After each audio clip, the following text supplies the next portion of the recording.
for that later.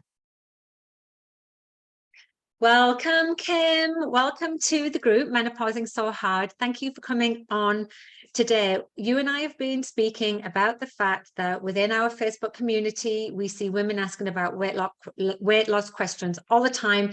It tends to be the same type of questions that we see. And I love the community because it means that the women help each other and answer other women.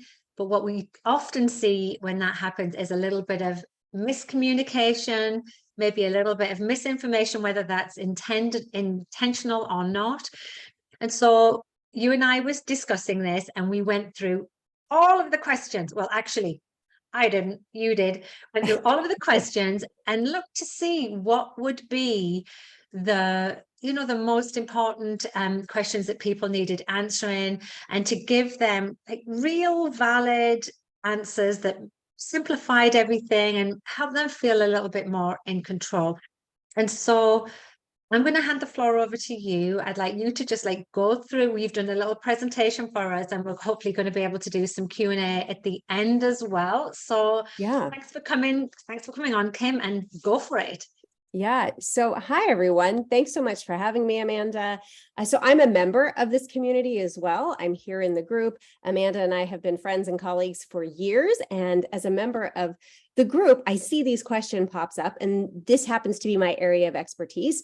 I am a coach who helps women over 40 lose weight, age stronger, feel really good in their bodies. And in fact, I am a woman in menopause. I actually have had, the variety of symptoms that can be a part of the perimenopause transition. I was at the really far end of them. I really have struggled in perimenopause. Name a symptom, I probably had it. It's been a really tough go for me. So I'm very empathetic for those of you who have various symptoms. I know how life-altering that can be.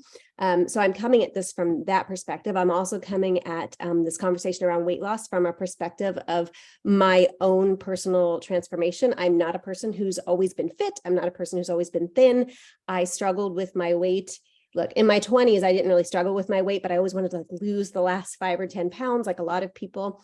In my 30s, when I started having kiddos, I gained 30 pounds, 50 pounds with each pregnancy. And by the time I was 38, I was obese and really struggled to lose that weight. And it wasn't until my early 40s that I got control of that.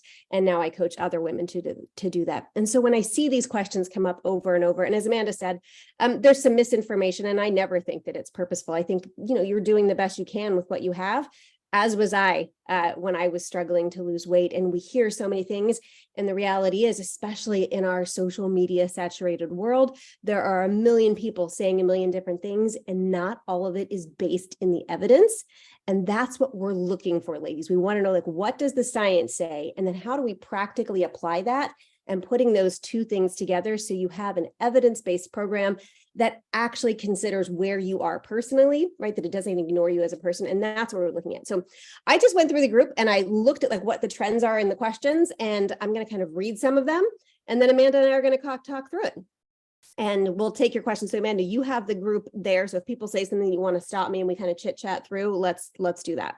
Yeah. Okay, then. I mean, I'm doing this at the moment because I am literally looking at everything. So I'm just going to hand it over to you, Kim, and let you, and I'll give you a wave if I need to. Yeah. So the first topic I want to chat about here, people were asking about HRT and weight gain. And one person said, I went on HRT and I gained 10 pounds in 3 weeks.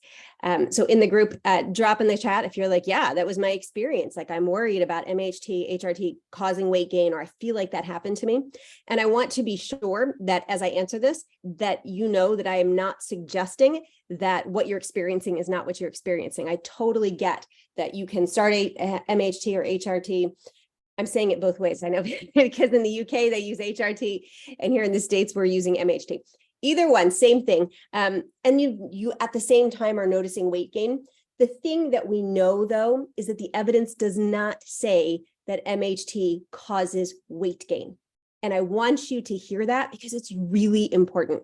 Because when we think that X causes Y and we connect those two, right, then those two are very connected in our mind. And in this case, what could we do about it? What are your options if in your mind MHT is causing the weight gain? Well, what are your options? If you don't want to gain the weight, you have to stop the treatment that's helping your symptoms.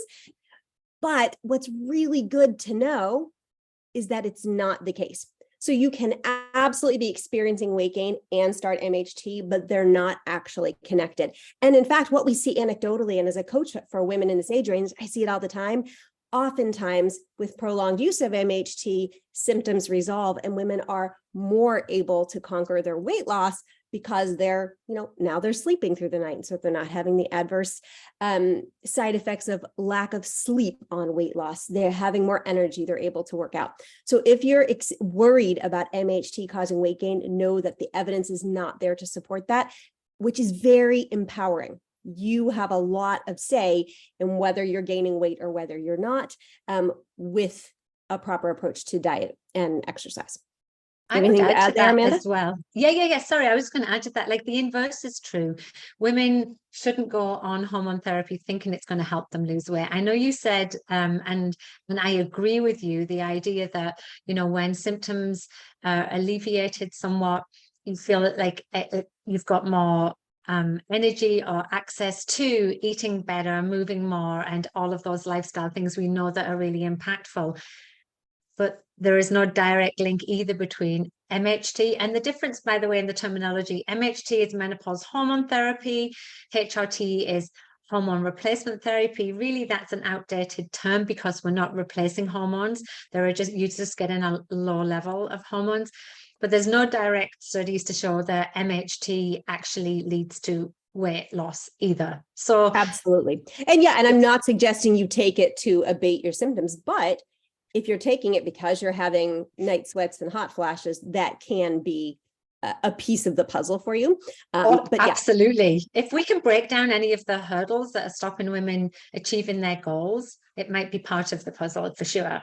Absolutely. It can be. It's not for all women, but it can be it depends on what your symptoms are. And that would be something for you to speak with your medical team about, like, here are my symptoms. What are the options? But I just want you to be really clear about the fact that MHT is not causing weight gain, because I know that can be really unsettling for women. They're like, okay, well, I want these symptoms to resolve, but I don't want to gain weight. I'm already gaining weight. So that's an important piece of it. Yeah. All right, so the next question I see a lot in the group, and it's often not phrased as a question, it's often phrased as a frustration. I want to talk about, oh goodness, I didn't turn off my phone. Just a moment here. Get that turned off. Is that your kids? Is that your kids asking where dinner is? Because that's what mine do. That probably not yet, but asking something. So let's talk about proper weight loss expectations. So I want to read a piece of this question that somebody had written in the group, and this is just representative of a lot of the questions I see in the group. This person says, I'm 3 weeks into this. I've lost 3 pounds, and now I've sat at the same weight for 5 days straight. And then she goes on to say, like, what's the problem? And what I would say to this is absolutely nothing. Okay. Losing 3 pounds in 3 weeks is amazing progress. And really getting a handle on what proper expectations are can help you to continue forward with what you need to do to lose weight, because it's simple to understand weight loss, but the daily ins and outs of what you have to do can be challenging, right? Paying attention to what you're eating from when you wake up to when you go to bed, yes. Making sure you're getting enough movement in, getting your exercise, all of that can take a lot of time and energy. And if you start to think that something's wrong, it can really decrease your motivation to continue. So let's set proper expectations. 0.5 pound to 2 pounds per week is really good progress, which means that if you lose 2 pounds in a month, that can be excellent progress. This person had lost 3 pounds in 3 weeks. Now, when I say 0.5 pound to 2 pounds per week, people often just hear that second number and they're like, great, 2 pounds per week. That's what I should expect. That number is really for somebody who has a lot of weight to lose. So right, that's what I was going to say. Like, let's talk about expectations based on where you're starting as well. Yes.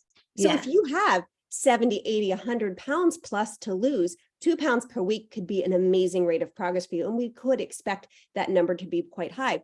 For a lot of people, if you're talking about losing 5, 10, 20 pounds, that 0.5 pound per week is a really good rate of progress. And it can be a rate that allows you to still live life doing things like, going out to dinner with your family or having a drink, those kinds of things, without it being lifestyle prohibitive, which is important. Yeah. And I think that, we both follow a lot of the coaches out there that are real evidence-based. And somebody, say, who is maybe 150 pounds now and wants to lose weight, you're looking at probably a quarter of a pound a week to half a pound a week. Like, it's going to be slow, it's going to be hard. And yet, where it's so enticing to see diet claims out there to say, lose your 7 pounds in 21 days. Do you remember that was always a thing when I was like in my Yeah. 20s and 30s? And I'm just like, well, if you do lose a lot of weight really quickly, it's going to be water weight. It's not going to be fat. It's just not. So we need to sort of like clear that. I mean, people are desperate to lose their weight. And so it feels compelling to listen. But Mhm. honestly, let's put your expectations in place. Yeah. And if you're losing weight in a way where you are also building muscle, so you're including strength training, Yes. a rate of progress of 2 pounds per month is actually probably going to look like a lot more when you look in the mirror, when you're using a measuring tape, than it has in the past if you were not including a dedicated strength training program, because of the fact that you are building muscle too. And that's a really different look. I know when I had lost weight in my 30s, in my 20s, I had never properly trained before. Did some like Jillian Michaels tapes on occasion, or we're trying for a jog, but nothing that was actually changing the shape of my body. And so I would lose weight. And I remember the time I had lost the most weight, I had lost 60 pounds, and I looked at the mirror and I was like, I'm pretty close to my goal weight. And I was like, this does not look how I thought I was going to look. What's missing? And what was Yeah. missing was muscle. And so then in my 40s, when I lost weight and built muscle, for the first time in my life, I saw the shape I was expecting, right? Some nice tone in my arms, some abs, some tone in my legs, and that had been missing before. So the number on the scale is not necessarily the thing you have to be looking at. You want to look at the total picture of inches lost and clothing sizes lost and what you're visibly seeing in the mirror. Yeah, and sometimes, what I think happens then is the focus then moves away from the weight loss, which is something I'd love to see more of, like, and just Yeah. feel a little bit more empowered to the fact that, like weight loss can be a goal, but it shouldn't be so overwhelmingly ingrained in everything you want to do that you stop yourself thriving, like in the gym, getting strong, and all of those things, right? So I think that I love that you talk about that, because we see this all the time. Women do lose weight and they still don't feel satisfied. Some of the satisfaction isn't just from how you look, it's how you perceive you look and how you perceive you feel. And strength training can sort of give you those Yeah. empowerment feelings. So yeah, A I'm hundred I'm percent. glad you spoke about that. Yeah, I am all for giving women options. And, as a person who does coach weight loss, I hear from people all the time. They're like, we shouldn't be helping people lose weight. We should turn the conversation. In my mind, if I'm not talking about how to help people lose weight, somebody else is going to be doing it. And there's a really good chance they're going to be kind of scammy and spammy. And so I'm super comfortable talking weight loss. But once I start helping women, we don't obsess about the numbers on the scale. We work on what are the principles we can do to help you lose weight. How do we enact those? And then let's really focus on what your body can do, because it's Yeah. way more interesting for a person to see, like, wow, like I'm getting closer to the ground on my push-up. I'm lifting a heavier weight on my squat. And that can really work so well with the weight loss. So absolutely, we can pursue that weight loss goal, but you're going to find yourself getting so excited about what your body can do that the weight loss, though it's happening, is not the thing you're spending the most time thinking about, which is really exciting. Yeah, because it can be all consuming and we don't want that. That's great. So we've Absolutely. covered MHT causing weight gain in menopause, and we've sort of like discussed that one. We've discussed some realistic expectations of weight loss. What other things are you seeing in the group that people are talking about? And can I say, please don't say it's about putting castor oil in your belly button. Oh my gosh. No. What in the world is up with castor oil these days? I keep hearing it mentioned in weird ways on all Yes. I think that's places. a whole other fun reel we can do later. But yeah, so what's Yes, I next on had that? nothing to say about castor oil. No. Absolutely not. Okay, so going along with what we had talked about earlier about MHT, is that causing weight gain?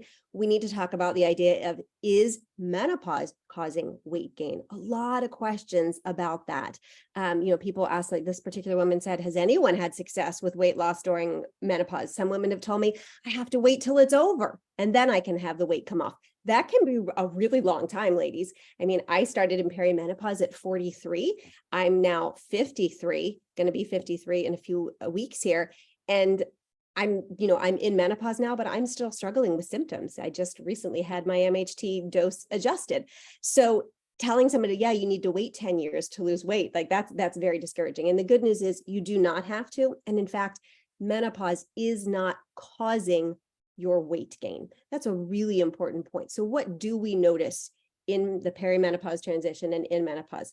You might notice a shift in where you store your fat. Specifically, you might notice it coming on more in your midsection. So the idea that you have more belly fat in menopause, and people will call it all kinds of things that aren't very empowering, but that you are noticing weight gain in your midsection, that is a real thing. The important thing to note there is that this excess weight gain is excess fat. It is not causing you, just because you're in menopause or perimenopause, to have excess fat. What is happening is with the decrease in your estrogen, where you store this excess fat has shifted. So maybe before you stored fat more all over your body, or maybe more in your hips, your thighs. Now excess fat is going more to your belly region. And you will lose this fat the same way you lose fat anywhere else on your body. And that's important to know. There's not a specific like menopause belly fat protocol. And you can ignore anyone saying that there is. There's no specific food you can eat or not eat to get rid of that fat. There's no specific exercises to do to get rid of that fat. It's an overall fat loss program that's going to help that go away. And if you think about fat gain, kind of like if you think about like a swimming pool, when you fill up a swimming pool, if it has a shallow end and a deep end, when you fill up the pool, where does the water go first? Well, it has to go into the deep end, and then it comes up and it fills up the rest of the pool. And when you empty that pool, where does the water come out last? What comes out of the deep end? You can kind of think of like fat loss the same way. You don't get to pick where the fat's going to come off. It's going to come off from where it's going to come off. And just like in that pool, as the water goes away, it will eventually drain from that deep end. It's the same thing with your body fat loss. Eventually, you can lose fat on your middle. I will say it's important to remember in this piece of the conversation, we are not built to have absolutely flat abs. And we get this in our mind that that is the standard because we see it in magazines, which are, social media, which a lot of it is one, altered. It's not actually the reality. And two, a lot of these people are people like this is their job. They're bodybuilders, they're models, and that is their job to look like that. And it is highly dependent on one's genetics. Whether or not you have more fat in your abdomen and how low your body fat has to be to see visible abs is highly dependent on your genetics. So I do think it's important to say, like, absolutely, you can lose belly fat, that it needs to be weighed against your lifestyle and what kind of restrictions you want to place on yourself. So sure, you can eat the foods you enjoy and get to a lower body fat percentage, have less body fat there. But, be careful about shooting for like absolutely flat abs. It can really be to the detriment of both your health and your lifestyle. So like a couple of things that I think we need to dig deeper on. I just first of all would say that Kim, you're talking about the inability to be able to spot reduce, right? And it's really important that we have this conversation. And women are typically predisposed to lose fat in a particular way just because of our physiology. Top down is the usual way. A lot of women will lose weight and start to see that their face loses it, maybe their neck and their upper body, and really the last place that they want to lose it, the first place they want to lose it might be the last place. Absolutely. It's just the way your body is designed to work, and the idea that we do change where we deposit our fat as well is the physiological outcome of going through menopause. And so again, this is sort of something that's meant to happen. So if we're going to change shape, let's work with it instead of like fighting sort of the inevitable, right? So I wanted to put that out there. One of the questions I wanted to ask you though is, this to me is one of the trickiest questions to answer. Does menopause cause weight gain? We know from the science that the answer is menopause itself doesn't. But we know that the barriers that we have to jump through, like the hoops we have to jump through. Yes. And with our symptom management, with our inability to maybe move as much, because that's a real thing, our inability to maybe monitor the food or regulate the food we're eating because of our hormonal responses. There's a whole ton of things happening, outside stresses, blah, blah, blah. We can add them all up. That makes us having adherence to programs for fat loss so much harder. But the actual physiological, natural process of menopause isn't the root cause of menopause. And we have studies to show that. In fact, the world's largest study on metabolism has shown this. And I'm assuming you're going to talk about that today for women. Yeah.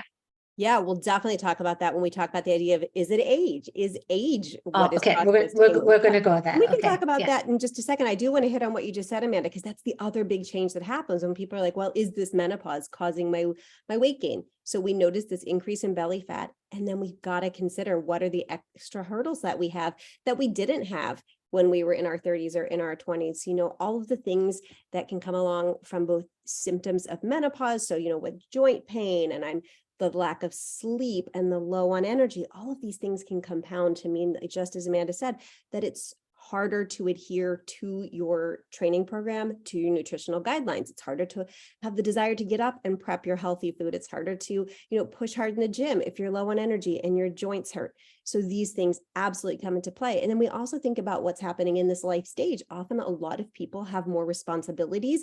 Maybe they're taking care of aging parents while they have teenagers in the home. So it's also the stage of life where we just have so many things crushing in on us. And it's for sure something that we need to pay attention to in considering, is this a moment in my life to lose weight? And if it is, what supports do I need to put in place to help me to adhere to this plan? Do I have a reasonable plan? We don't want to just tell women like it's exactly the same as when you were 20 or 30 to lose weight, because we have these additional considerations. But the trick is managing those additional hurdles. And then you can absolutely be successful. Women lose weight in menopause all the time. Right, good. Okay, they do. Yeah, but it's a very emotive topic. And I want to say to anyone listening that we are supportive women. We've been through this. We've actually experienced this ourselves. You obviously to a larger extent because of your past history. And I think that knowing this is that sometimes some of the facts can be hard to swallow, pun intended, and that's okay, right? Because it actually puts the control back in your court. It doesn't take anything from you. It's like saying, we know that this is the situation, so therefore this is how we can work with that. Yeah. And I do hope that, ladies, as you're hearing this, that you're not taking it as me saying, there's nothing wrong with you. You can do this. If you can't do it, it's your personal problem. What I'm saying to you is we've been fed all of these things saying like, it's your age, it's your hormones, right? It's your stage of life. You just can't do this. I've had women come to me and say like, hey, my doctor literally just said that's how it is at this stage of life. You just need to accept that you are going to gain weight. And that's not true. It really puts the ball back in your court saying like, one, if you want to do this, we can help you find a way. Like there are ways that you can do this in a sustainable way. And it's nothing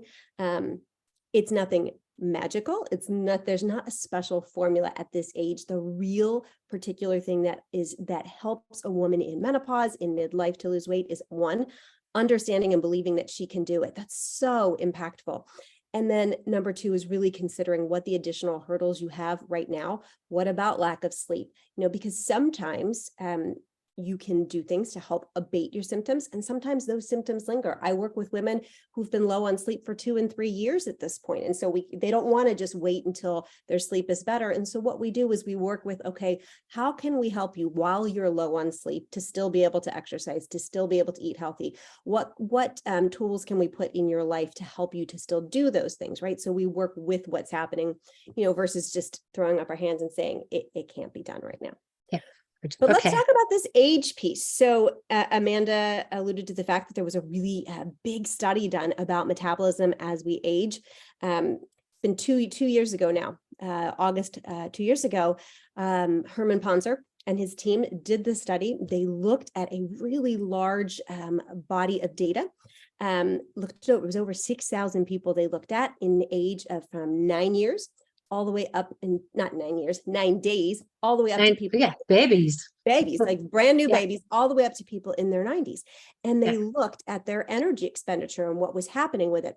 And what they saw is that from those little babies all the way up to age 20, that their energy output each day, so you can think about your metabolism each day, was continuing to raise up until age 20, right? Which makes sense. They're growing, right? And so up until age 20. And that from age 20 all the way over to age 60, it remained totally stable. Like there was not a big decrease, which we might have expected to see because, it's just been kind of the generally accepted wisdom that in midlife, our metabolism slows. And there were all kinds of numbers thrown around. And Amanda and I would talk about this. I remember several years ago before the study, you and I were talking about some people would put out really big numbers and say it was like, 20% decrease in our metabolism. And we talked and we're like, there's no way, because I'm not seeing the women who I work with who are in their 40s and 50s have to eat, 20% less calories than these other women. So I was like, that's not the case. But it's such great news that this study showed that in fact, there is not a decrease in your metabolism until we hit age 60. And even then it is such a minor decrease. We're talking 0.7% per year, 0.7, not 7%. So that's just a couple of calories per day. And that doesn't happen until age 60. And so you can cross my metabolism is slowing off your list of reasons like why you're struggling with weight. Right. And it's not just that we're hearing. I mean, and I see this in the group as well. Your metabolism's broken. Your metabolism needs to be reset. Your metabolism needs some fire under its belly. It's just, to me, when people talk like that, there's a complete lack of understanding of really what metabolism is as well. Like our metabolism is our body's energy needs and resources that it needs to function and just to move every day and just to get through the day. And it doesn't break. It adapts for sure. It adapts to exercise. It adapts to when you eat food and when you wake up in the morning. But it's a malleable, moving entity, and that it doesn't break. Like you would be pretty screwed if your metabolism broke on you. Yeah, you would not need a coach or an Instagram influencer to help you. You need a hospital, an endocrinologist. You would need a hospital. Because I hear that a lot, and I see this in the group. Like, what can I do to jumpstart my metabolism? And the good news is, you don't need a jumpstart. Your metabolism is just fine. It's going to be there working for you. The answer lies in what is really stated in such an oversimplified way. People will tell you you need to eat less and move more. And that's absolutely right. But you hear that and you're probably like, well, thanks, buddy. Like that's super helpful. The key is helping you figure out, how do I actually do that? How do I eat a little bit less? How do I even get a handle on how much I'm eating now? Calorie tracking as a tool can really help you to get clear on what you're currently intaking, which for a lot of women is a big surprise when they actually spend a couple of weeks like really noticing how much am I eating. It can become as a big surprise when we talk about it in terms of calories, in terms of your energy. And also it can be a big surprise how much you are or are not moving, especially for women who are like, well, I go to the gym 3 or 4 times per week. So many women in our life stage do that and then spend the rest of their day doing exactly what I'm doing right now, which is sitting at a desk tied to their computer. And then they're in their car and they're driving their teenagers places. And then at night they're relaxing on the sofa because frankly, they're tired and it's been a long day. And so it can be a really eye-opening experience for a woman to track and see how much am I actually moving or not.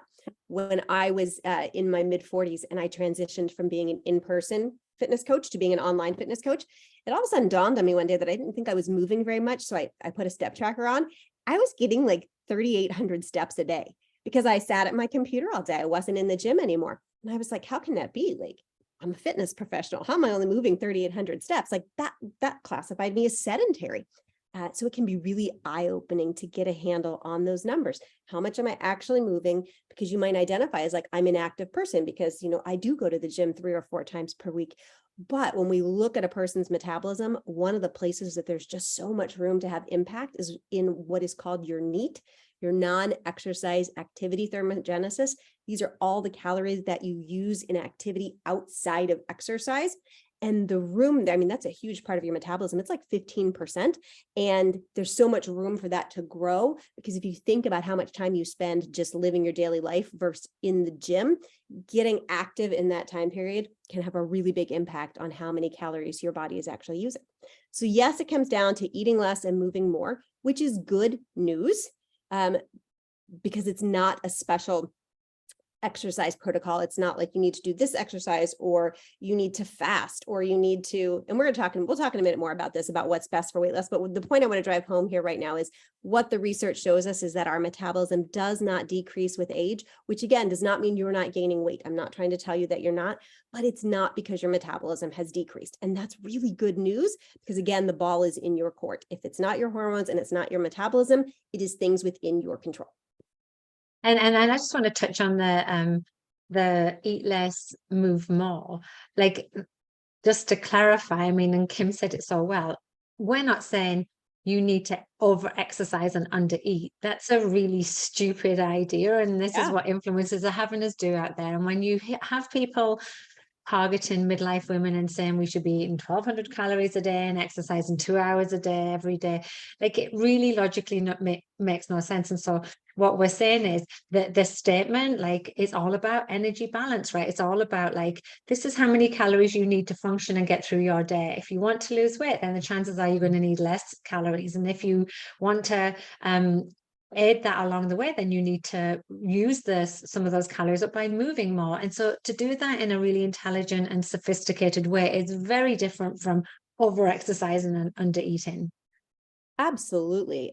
Which brings me to this next question, which what's best for weight loss? And we see this one batted around in here a lot, like what is best? And, people will come in and talk about keto, intermittent fasting. There's whole diet programs written around the combination of intermittent fasting and keto. And there are a gazillion answers to this on posts about like what is best for weight loss. And some of them are evidence-based, some of them are not. And I have a lot of empathy for people who are just like, throwing spaghetti at the wall here, because I did too. Like, name a diet, I tried it. I did the Special K diet. I did the diet and, the back of Women's Day that's like, eat 2 eggs at 10 o'clock, all of these things that really try and basically just starve us, right? Because it's a way to like get some quick results. And that is not an intelligent way to go about this, because realistically, ladies, especially as women of this age, we're not interested in short-term fixes. We've tried it. We've done the like, I lose it, I gain it, I lose it, I gain it, right? We're interested in long-term success. And so finding a way that you can eat permanently, finding a way that you can move your body permanently, it's really about lifestyle changes that you can enjoy and embrace. That's the way to go about it. And the good news is there's not one particular plan that will work for everybody. Could you use intermittent fasting as a tool? You could. I will say it's not a great fit for a lot of people, but research shows it can work. And if you like to eat that way, you can. Could you use keto? You could. Again, for a lot of people, that is lifestyle prohibitive because we like carbohydrates, but it could work. When it comes down to it, what we need for you to do, well, I don't need for you to do anything. If you want to lose weight, what you're going to need to do is find a way of eating and moving that you can repeat over and over. And it's really important to learn as you're losing weight, why it is working. And no matter what plan you use, it's going to come down to an energy deficit. If you are losing fat, it is because you are in an energy deficit. That can happen if you cut out a macronutrient, like you cut out carbs. That can happen if you cut out certain hours of the day you're eating, such as with intermittent fasting. It can happen if you just reduce calories when you're calorie tracking. Any of these plans can work, but the really key point is they are working because they put you in an energy deficit. There is not another principle by which you can lose weight. And that is a really key point to understand, because then you can think, okay, how do I like to eat? Maybe I really like breakfast and intermittent fasting is a terrible fit for me. Well, good news is you don't have to choose that way. You can lose weight without it. Those are tools that are available to you. Personally, I think the best approach for most women to try first is not doing those types of things, like not cutting out a food group, not cutting out hours of the day to start with, just reducing total calories, increasing protein. That's really important so that we help you keep the muscle that you have. as you age, we are losing muscle unless we're trying to prevent it, and adding in strength training. And following a plan that does those things, reduces total calories, increases protein, and adds in strength training is a sensible way that doesn't feel restrictive. And then if you're like, well, you know what, I kind of want to try, what happens if I fast? Or I kind of want to try cutting out carbohydrates. You could do that, but none of those things are necessary. And there is not a special protocol for women over 40, except for what I said is paying attention to those hurdles. There's not a special diet for us, which I feel like I need to say it 90 more times because there's a lot of books out there, a lot of programs out there trying to tell you that there are certain foods you can eat now. There are certain exercises you must do now. And that's frankly, it's just not an evidence-based approach. Yeah, I agree. I don't have anything to add. I love that. That's perfect. Well, I think we've gotten to the bottom of these questions. Let me look one more time. Yeah. Do we have questions in the group, Amanda? No, there's no questions coming out. There's people jumping in and out. I really liked though the end bit. I think when I do any presentations, I always end by saying there's no such thing as a menopause diet, like a menopause specific diet. The studies that we have on menopause and midlife formulate around the Mediterranean diet as just a good eating model.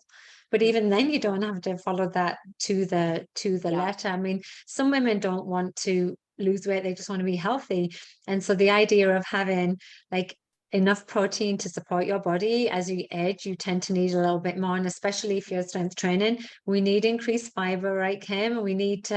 There's so many benefits to that. We need to make sure we're hydrated, getting our veggies in and starches, and carbs. There's a place for it all. And so I think that trying to bring women back to having a real balanced approach to eating that removes the hurdles of restriction and fear and morality around food.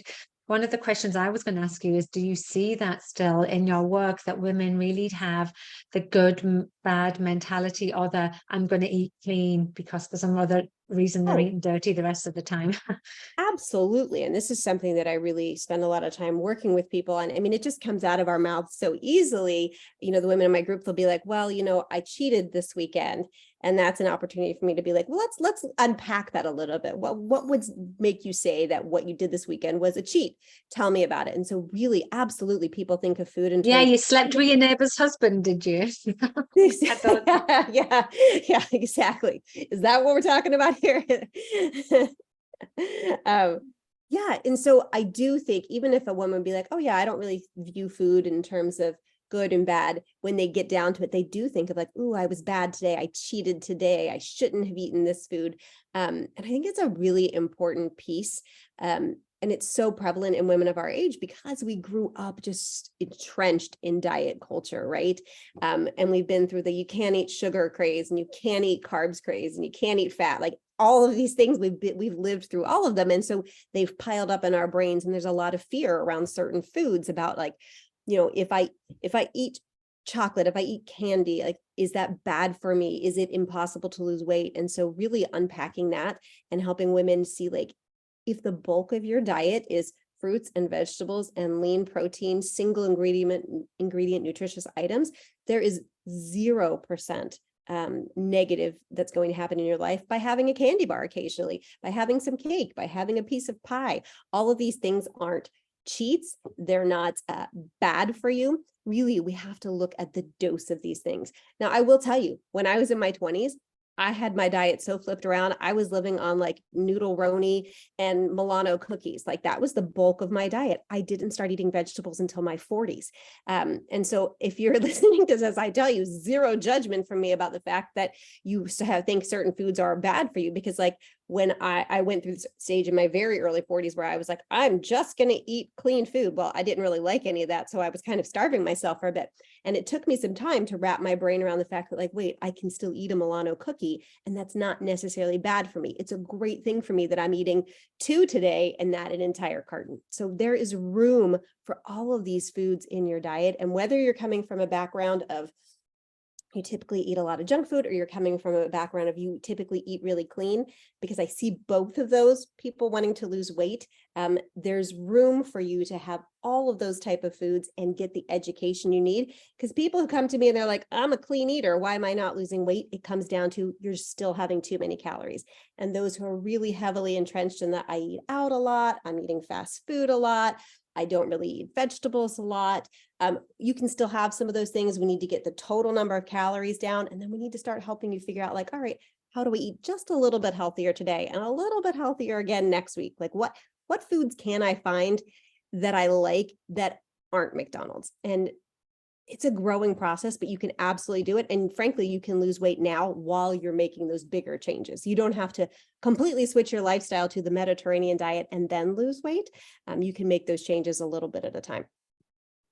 And then there was a comment there, like, so yeah, it's like there is room for everything, right? And it's the whole like moderation, and that's how we would like women to sort of like have that approach to food. But can you specifically talk about a strategy that the conversations we have with ourselves? So like you have your, I don't even know what Milano or macaroni noodle, you eat food What? with Do you don't know crackers. what Milano cookies are? No, and I also don't know what the other thing is. But then Noodle you and roni? I, you just make words up. I'm quite sure of it, right? Like, because I'm just like, what's like Amanda. Look, you don't need noodle roni. It's not that good. It's overrated. But Milano him. cookies are rather delicious. All right, is that the one that's got like a little bit of chocolate on the bottom? So it's a little bit of chocolate in the middle of two shortbread cookies. Oh yes, I think I do know it though. They're Yeah. Italian, right? They're like an Italian, yeah. Well, a They're Pepperidge Milano. Farm. I don't- So you see, the thing is with Kim does recipes, and I'm like, you didn't cook that, you assembled food. And she went, yes, but for people that don't like to cook, we can Yeah. assemble food. But Here's the thing, Amanda is quite a good chef, and she's, like an yes, expert. I'm just a regular old woman who's like, I grew up eating things out of cans. And so for those of you listening, and you're like, I don't want to cook, I just want to eat some good food. Food yeah. assembly, that's my jam. How can we assemble delicious foods that aren't really cooking? Recipes that aren't really recipes. I am pulling your leg a little bit, but the actual question is like can you talk about a strategy of though I've gone to eat my Milano cookies and I've gone and eaten a whole packet and I didn't want that to happen, and now I'm in this spiral of despair where I'm just a failure and I might as well just give in and I might as well just go out and buy some chips now, and so like that's what we see happen. That's what I see happen. I see this whole stress around the mistakes and being a failure. And so I'd like you to just talk on like how you coach people to overcome that type of mindset. Yeah, that's a great question, Amanda. And when people can kind of make this piece click, wow, weight loss becomes so much easier for them. And even just being healthy and feeling mentally healthier around food can really click here. The key is looking at these times when we make a choice that isn't a vote for the best version of us as a time for us to think and learn versus a time to beat ourselves up. And so if you eat the full bag of Milano cookies on a Friday night, this is the time to get curious and be like, okay, like what happened before that? What was my day like? If this were to happen again and it was a Friday night, what could I do differently so that I eat 3 Milano cookies and not a bag of Milano cookies? And so instead of using this event to beat yourself up, you use it as a time to educate yourself on your choices, on your environment, on your habits. For some people, they would be like, okay, the reason I ate that bag of Milanos is because I came home from work and I was feeling really lonely and my kids have all moved out and my husband was busy and I just feel kind of lonely. Okay, that's really good information, because what you need is not more cookies.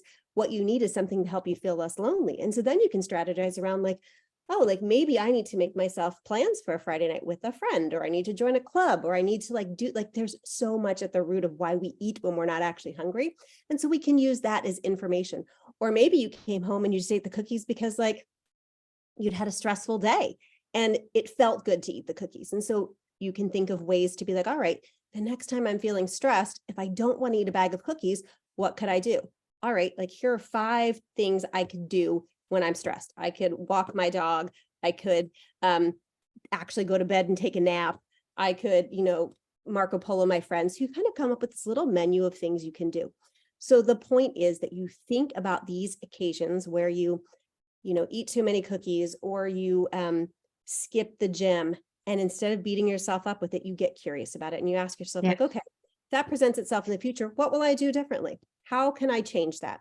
And then you go with that. And the next time you see what happens, you're like, okay, that did or that didn't work. How can I adjust now?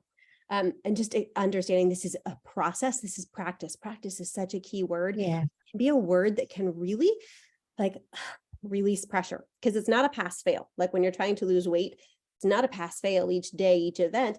It's a time for you to practice. Like, how can I practice being a person who eats sweets in moderation? How can I practice being a person who manages her stress without food all of the time? How can I be a person who eats some without eating all? And practice is a word that just really just makes that feel so much easier, because you don't have to like get it. You don't have to like be like, I shouldn't stress eat, and so I don't. It's a practice. Yeah, agreed. Love it. Absolutely love it. Okay, so I think we're good there for questions. Kim, do you want to talk about your the next stage for this? Yeah, so I have two things for you ladies. If you're listening to this and you're like, yeah, I need some more help here. First, if you just want some more information about this, you can I'm offering 3 free classes. It's the same content, but I have 3 dates. We're going to put the link below.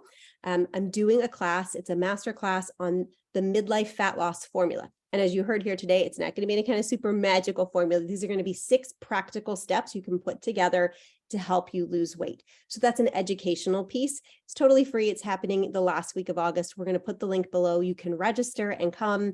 There'll be time there for a Q&A. So that's happening.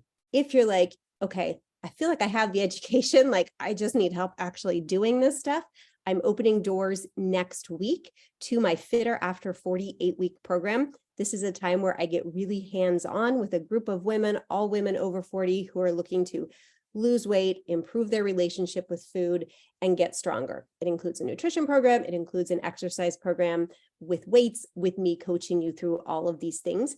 You can get on the wait list. Doors will open next Thursday, so we're going to put the link there. And so that's a really good tool if you're like, I'm ready to actually take action on these things. Like I want to actually implement, not just learn. And so both of those are available to you, and we'll put the links in the comments. Yeah, that's super great, Kim. I really enjoyed that, and I'm going to see if there's a way to keep this available in the group, because whenever someone has a question, I just want them to just come and watch this. Like, let's just take away all of the noise, give women practical advice, put things in the comments, and we can answer them. And I hope people found this helpful today. Yeah, I hope so too. I'm around in the group. Amanda's around in the group. It'd be great if we could have that there for people to refer to. Because I get that the women in this group, they're just looking for help. Like no one's like trying to pass on bad information, but we pass on what we know. And a lot of us have had experiences with non-evidence-based weight loss. So great. Okay, well, thank you everyone who joined today. Thank you, me. Kim. Thank you so much for your time. I very much appreciate you coming on today. And if anyone, like I say, wants to go to the educational free classes, Kim's going to go in and pop the links in there. And then if you want to go on the wait list for her program, then you can go to that as well. So we'll just make sure they're updated. And just want to say thank you to everyone. Thank you, Kim. Thanks for coming out of time out of your day. Take care. Enjoy the weekend, ladies. Bye, everyone. Bye.